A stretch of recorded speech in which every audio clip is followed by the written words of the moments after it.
HIV Global Research Literature Database was ranked in the top 1 percentile, 1%, among 239,701 scientific authors as of March 16, 2006.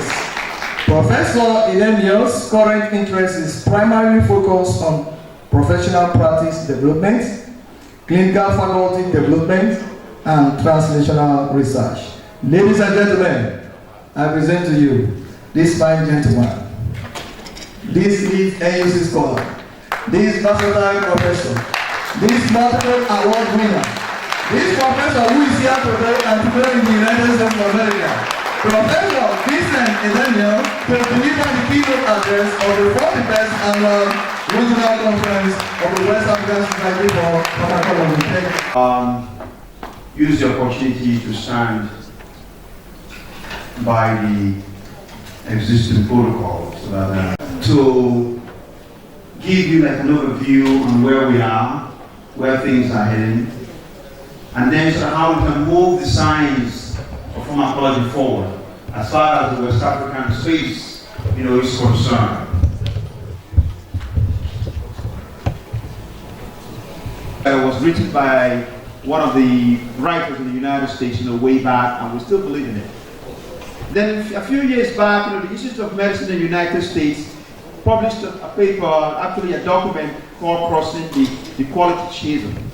And it said clearly that care is complex, care is normally uncoordinated, information is often not available to those who need it when they need it, and as a result, patients often do not get care when they need care, or get care when they don't. So that being the case, came back to the concept now that, okay, everybody in the healthcare field must do their role and not just working in silos. Pharmacology has come a long way from when it actually started. If you look back, way back from when Pensao, when the document was written, in 2700 BC, about that the herbal material medical was written in China, to the time that Hippocrates, now the great physician, that we consider the father of medicine, who was the first person actually to recognize disease as abnormal reaction to the body. He introduced the use of metallic salts for the treatment of disease, and then we went on, with it, it continued.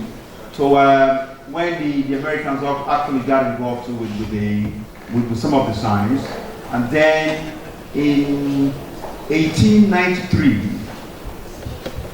this fellow, John Jacob Abel, founded the first department of pharmacology in the United States at the University of Michigan in 1893. And in 1897, he established pharmacology department at Johns Hopkins University.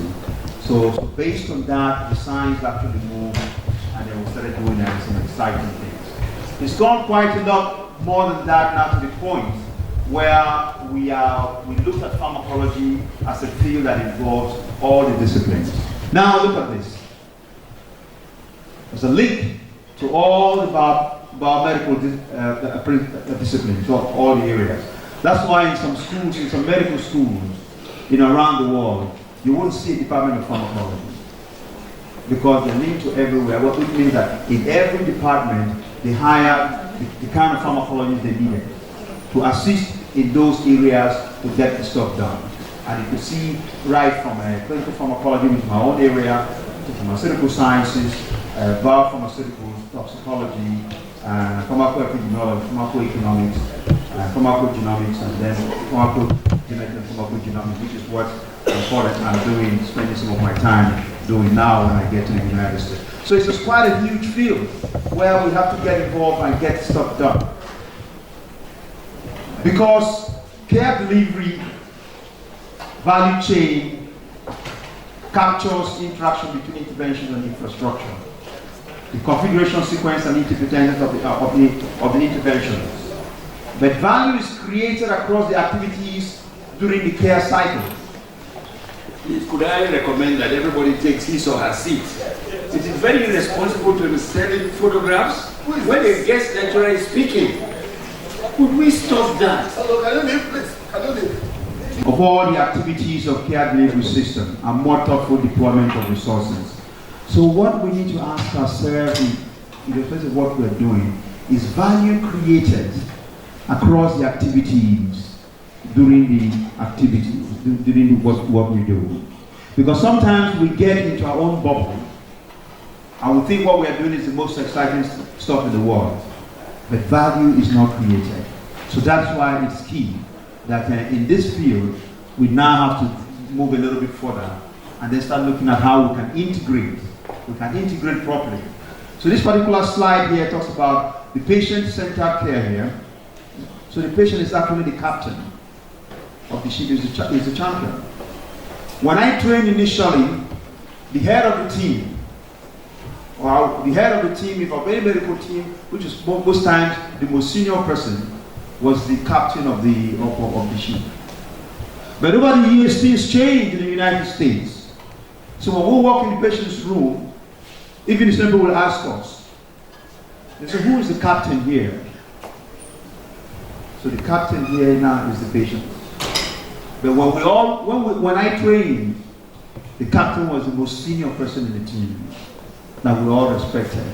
And then whatever he or she says is what we have to go by. So now the focus must change to be patient-centered if we are going to have a good healthcare delivery system. Wellness is key. What we currently do is not healthcare. What we are doing currently is actually chronic care, because we are taking these people when they're already sick and then we're trying to get them better. But healthcare means we must involve the concept of wellness, prevention, all the things that's involved in terms of healthcare, including cultural sensitivity, which in the United States now is a discipline of the self called cultural competence, the power of the mind and evidence-based medicine, which of course I mentioned, and I try my best as much as possible to do.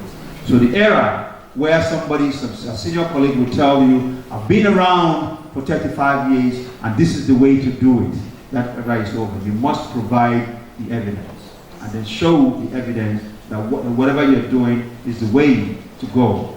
And so that's where we are currently. So it's a system approach that we have to take a look at. So this cartoon says clearly that instead of targeted care, we have to look at things in terms of from a holistic standpoint, where a system approach means broadening the scope completely. So everybody you meet, from the cleaner in the institution or your clinic to the surgeon, who's so specialized in one particular area, automatically it's got a role and you have to get them involved. Because if the cleaner doesn't get the operation room taken care of, well clean, irrespective of the kind of how good a surgeon you are likely to have what we call the post-surgical infections from the air, from things of that sort. So that's why we must get everybody involved in these. So now, the concept of the systems, which was first described by Dr. Leroy, a medical doctor and also a pharmacologist, that says that the study of mechanisms underlying complex biological processes as integrated systems of many interacting components, collection of large sets of experimental data, proposal of mathematical models that might account for at least some significant aspects of these data set. Mathematical models, very key, because sometimes we tend to ignore the role of our mathematicians. Our mathematicians are still focused on geometry and algebra. We've moved beyond that. Our mathematicians now should be involved in modeling, mathematical modeling, how they can work with us so that we can start modeling diseases. Years ago in Botswana, they were able to model the number of malaria infection that's going to happen the following season after a rainfall. And that's been done now around the world. So the concept of modeling is here. We can't run away from it. We must abide. We must include it in what we do. Accurate computer solution of the mathematical equations to obtain numerical predictions is key. If we don't predict well, there is no way we can plan. There is no way we can have the policy makers know the amount of money to budget for health. Then assessment of the quality of the model by comparing numerical strength simulations with experimental data. So he first described it, and then when Leroy Hood first described it, people probably didn't understand exactly, but now it's everybody, almost everybody now is using it and trying to learn as much as possible. Systems biology. Are there biologists in this conference? Probably not, but they should have been here. Are there chemists in this conference? Probably not, but they should have been here. Because in systems biology, you need the key players from everywhere. You're looking at the systems here, the tissue, the cells, the organisms. You have to need to transcribe, you have to look at the metabolites, you have to measure the analysis, which of course leads to the issue of informatics, which is key. And then the biomarkers, which I will mention also, because some of our traditional products that we use, of what we've done, we've not established good standardization to see exactly how that should be used. So you need good data, you need information, you have the knowledge. So meaning that all the areas must be tied in if we are going to be successful in improving what we need to do. Currently in Nigeria, the average life expectancy in Nigeria is about 54. The median age of a Nigerian is 18 years. 75% of Nigerians are below the age of 35. So it's a very young country. So even if you take all those above 35, and then you match them in terms of mentors, and they're all perfect, they can't mentor everybody. So which means that we need more people definitely to get involved and do more, and also increase our life expectancy, so that can happen. The biomarkers play a key role in terms of predisposition markers, because it helps us to know exactly the onset of disease, early markers of disease, instead of the late biomarkers that we tend to pay attention now, which sometimes is already too late. Because if the early biomarkers tells us exactly the prognostic markers, which will lead to diagnostic markers, well, we can then prevent some of the diseases, which is exactly what healthcare is about. Not we have, because it's so holistic. You can't tell any scientist, anyone that studies science, so you can't tell them it is not your field, it's not your area. Because they have a role to play. When some of us started, I started my own career working on antibiotic resistance. And I thought that was, the whole world was about antibiotic resistance. And myself and my team, we actually discovered an enzyme. We discovered an external spectrum beta lactamase system 10-10-12, because we're working with Klebsiella. And we're all involved with it. We made a name, we went to New Orleans, presented the data to 15,000 scientists, and everybody was clapping things of that sort. And then the issue of AIDS came up. And I said, how can I be here worrying about antibiotic resistance, even though it is so important, when we didn't have people to work on AIDS? So then we then gathered in the place of Washington DC with about 800 of us, or even less, all over the world. We just gathered in that hotel, we just said, what are we going to do with this AIDS crisis? We said we have to go back and train ourselves. Because most of us, we didn't even know, we had no idea what this disease was about. So we're beginning to learn about the disease, as the disease progresses. So we gathered and trained ourselves, step by step, and then we were able to get a grasp of it. We understood the disease, and then we moved on.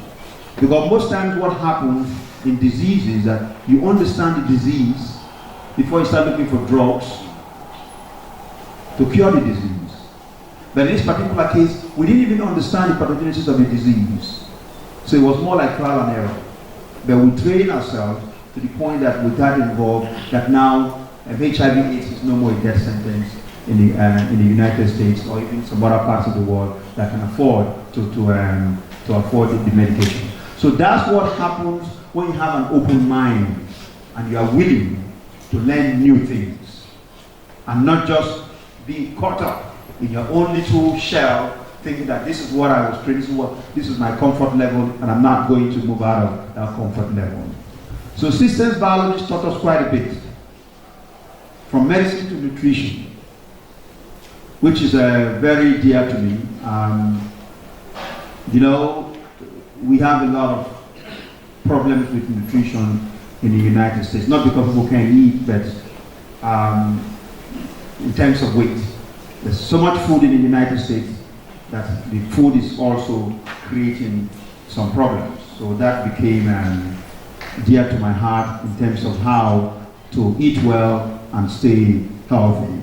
So my good friend here, the PRO, staying slim is a way of staying healthy.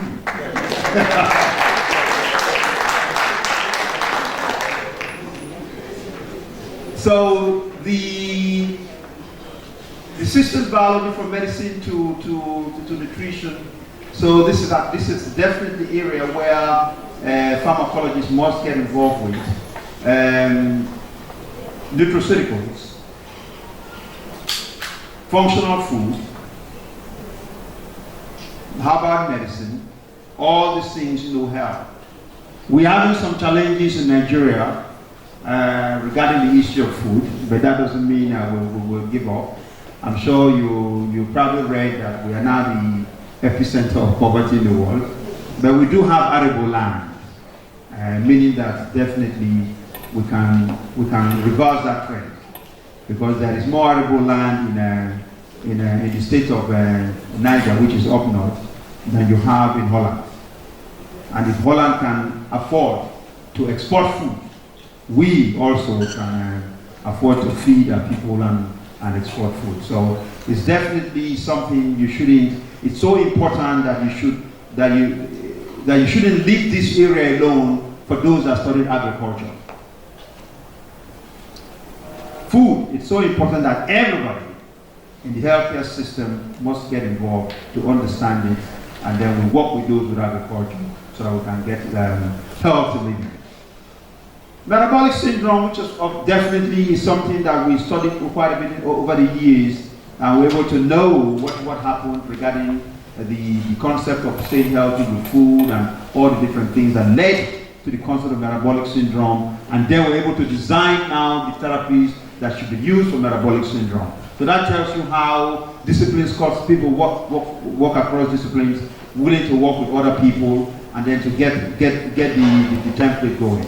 And you can see very clearly that it's cuts here insulin resistance, the issue of diversity, which now I call it globacity, because almost the whole world is affecting the whole world now. And then heart disease and all that leads to the concept of metabolic syndrome, which before was just something meant for just the advanced world, but now we're even beginning to see it in the developing countries. Ethiopia, the population using traditional medicine for primary care, 90%. Look at the United States, 42%. Belgium, 31%, at least one.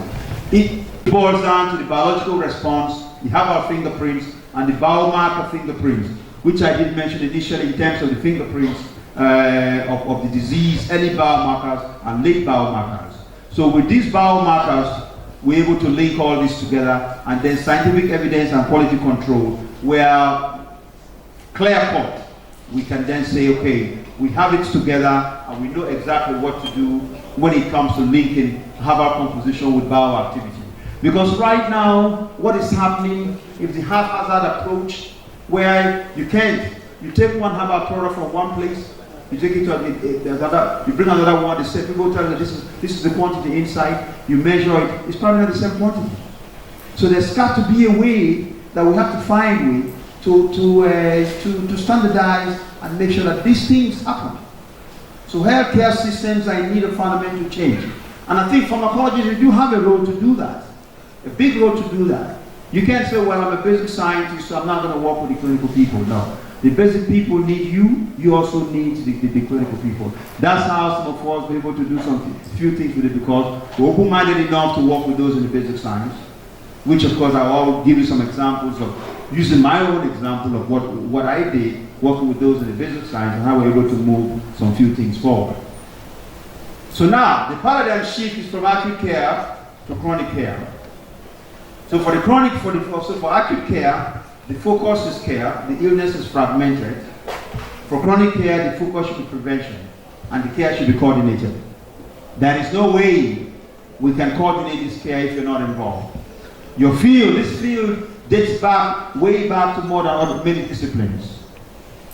2700 BC, when the first herbal things was written in China. There is no way we can move the life expectancy in West Africa forward if the healthcare is not taken care of. We don't get involved with policies, we don't get involved with research, we don't get involved with politicians. If you ask people in the clinical sciences, or even those in the basic sciences, that how many political friends do they have, they tell you no, they don't like politicians. Well, you may not like what they do, you may not like the kind of stuff they're going on, but sometimes you need them to make your case. So that's why we've got to be open-minded and work with everybody. This particular slide here that I borrowed from the Republic of South Africa talks about the healthcare sector, derives its vision and mandate, and then by 2030, the goal is to raise the life expectancy of South Africa to at least 70 years. They are currently at around 60 something at the moment, okay, and they listed things that they needed to do to do that. South Africa happens to probably have one of the highest Gini coefficient in the world. Okay, so you have a lot of people in the upper group, and basically the middle class is just missing, not much there. So, and for them to do that, they must have to improve that. Even though their market capitalization is probably one of the highest in Africa. Okay, it's one of the highest in Africa. Their GDP is lower than the GDP of Nigeria, but their market capitalization is about 277% of their GDP. While the market capitalization as a ratio to our GDP in Nigeria is about 10%. So that you can take a look at the country where you are, or that you come from, and then you can tell exactly which one is where you belong. So just take a look at your country where you are. It gives you an idea. So how are you going to move this percentage? You don't move this percentage by staying in your lab or just stay in your own little area and just discussing and not interacting with those. You have to sometimes, you must have to fight to move this. I've talked about the concept of the chronic care that it must be coordinated, and you need the systems, all these people to get involved to have a proper coordination. Let's continue with that. Put at the micro level, and the meso level, and the macro level. And then also the regulatory issues, which I don't see much pharmacologists involved in regulatory issues. The regulatory issues are key. It's an area that's multifaceted activity at the center of complex interactions. The regulatory authority must interact with experts, interact with government, interact with manufacturers, interact with products, interact with even patients. So who are best? Who's better trained to look at these issues? Are those in healthcare, and also those that understand it like pharmacology. So it's one area that you must get involved with to move the science and move this forward. The opportunity to do more is there. After they discovered the human genome, we found out that we are 99.999% or so similar. What's differentiates between us is like 0.002%. But even with that, led to a lot of millions of single nucleopeptides. So there are about 25,000 genes already when they completed this. Okay? And then the function of 30 of human genes is unclear. So the role of deletions, duplications, and copy this all this happens. So that's how I got into this, because it was very unclear. And when I noticed that, okay, that the genes had a lot to do with how we react to medications or disease and all that. So I started getting involved with this process years ago. And then today, healthcare markets and numbers of sick people might be treated with a new drug. The metrics is mobility and mortality. The outcome is about people suffer and die from chronic and preventable diseases with multiple hospitalizations. Tomorrow, the healthcare market is going to be based on people with preventable diseases. The metric is going to be the number of people positive for valid predictive biomarkers. And then the outcome will be newer era of interventional therapeutics. People will live healthier, painless lives, and die of old age or trauma with minimal hospitalization. So that's where the future is, and that's where we need to focus our attention on. There are a lot of things happening here in terms of raw materials around the area. A state next to us there, Cross River, scattered one of the largest rainforest reserves that we have in Nigeria. So there must be a lot of things over there in that place if we investigate and try to pull things down. And then once that's done, we then have to then, like I said initially, we need to know what we have and how useful they are so that we can then get involved with what's happening tomorrow. Because what we are doing currently, if we think this is what's going to get us to the promised land, we're going to be out of jobs. So we need to now focus on where we are heading. And this is where the future is. The future is about this. So applications of genomics to the clinical practice. Well, not just including cancer, cardiovascular disease, and infectious diseases, but almost in almost all the areas now that genomics is playing a role. So when I got involved with the concept of genomics, then I published my first paper in genomics, and in 2014. And after that, I started doing some other things as far as the area is concerned. So you could see clearly how I've moved from antibiotic resistance to HIV/AIDS to now to genomics. Okay, and these were not things that we were trained to do in the university. So you must have an open mind, be willing to learn and train yourself and get involved. If you get involved, good things will happen. So there's a study of the link between our diet and our genes. So nutrigenomics happens to be an area where is very of interest to me. I know I've talked quite a bit about food. It's not like I eat too much, but I like good food. Yeah, I enjoy good meals. So first of Alabama, on which this poor fellow here has gone through a lot. He's not been out of his bed, for years, and you can see exactly, what he's going through. And then you go further down and you look at the same kind of food these three individuals are eating, okay? The same kind of food, different results. Different results, same food. So that means the concept of nutrigenomics plays a role where the pharmacologist must get involved. So now, translational research means different things to different people.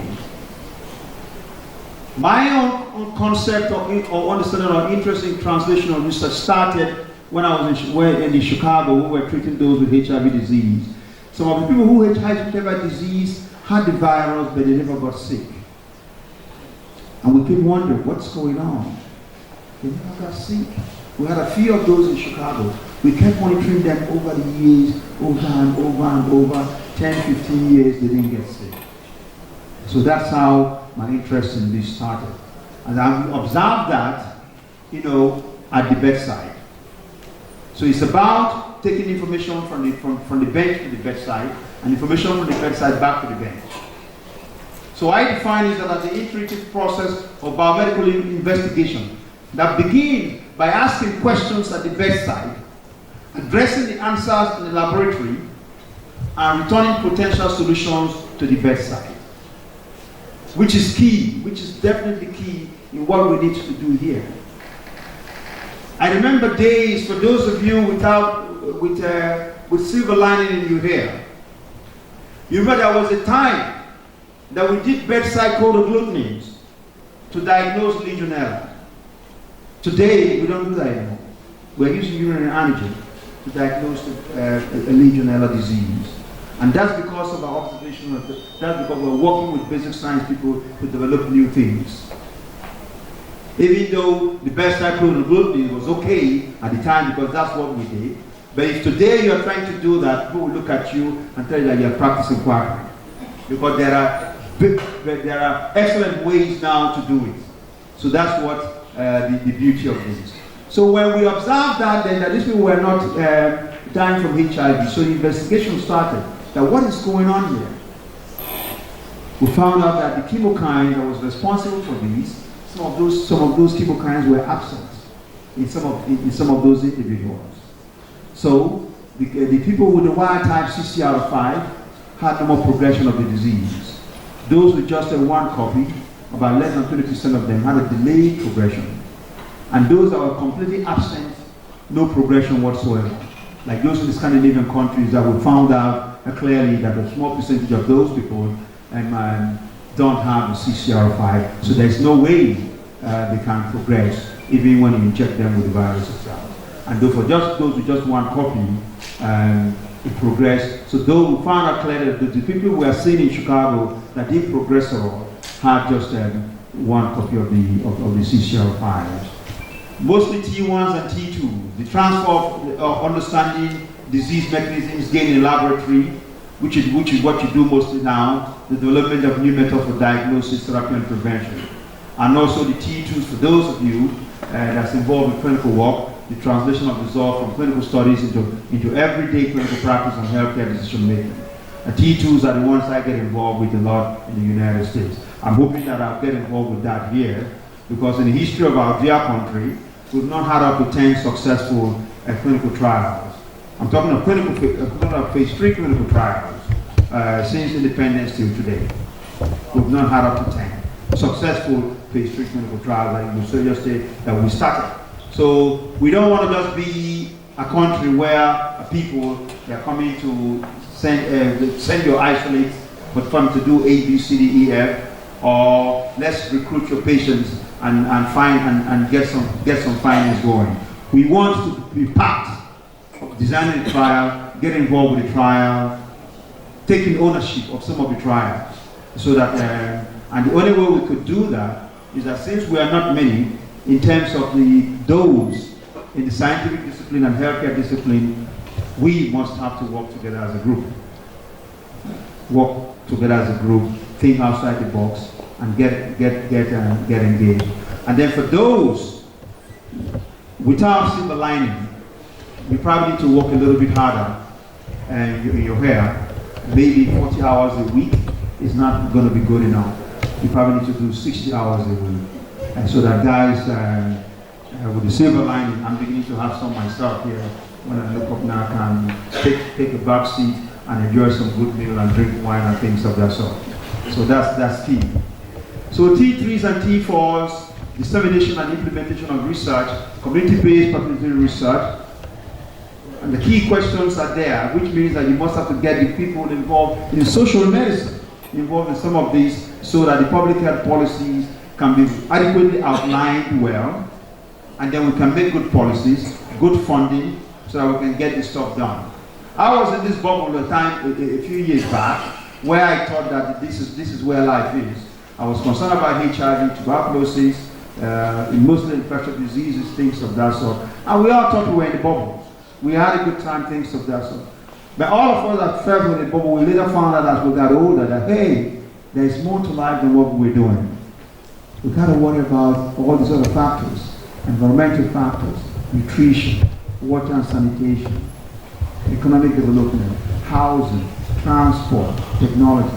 There was a day a patient walked up to me in the office in Chicago and told me that the drug you guys recommended for my arthritis, that your team recommended for my arthritis, is so expensive that I cannot afford it.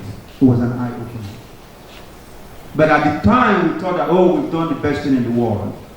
We found out that, whoa, even in the richest country in the world, $19 trillion GDP, there are people that couldn't afford drugs in the place. So we told my colleagues, I said, well, you know what? We must have to then get out of this bubble and start looking at other factors. So as scientists, both in healthcare and otherwise, we need to then look beyond here and integrate as much as possible so that we can achieve the results that we want. When spider webs unite, they tie a line. So we must find a way to unite. And I thank you very much for your attention.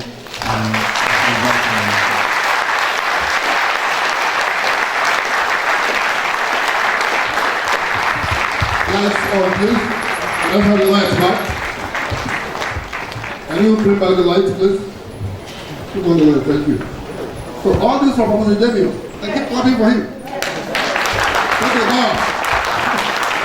Thank you. Vintage Vincent Idemyor. Thank you.